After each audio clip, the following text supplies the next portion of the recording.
السلام عليكم. أمطار قوية هذه الليلة على سبتة طنجة تطوان أصيلة شفشاون العرائش وزن لالا ميمونة إساقن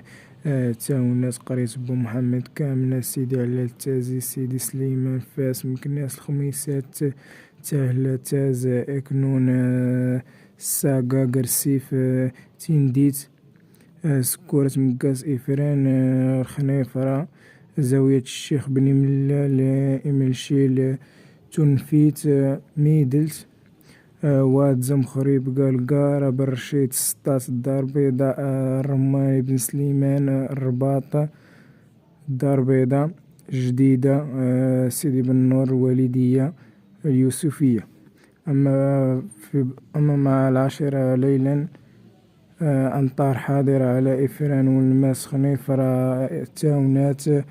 شفشاون قرية بو محمد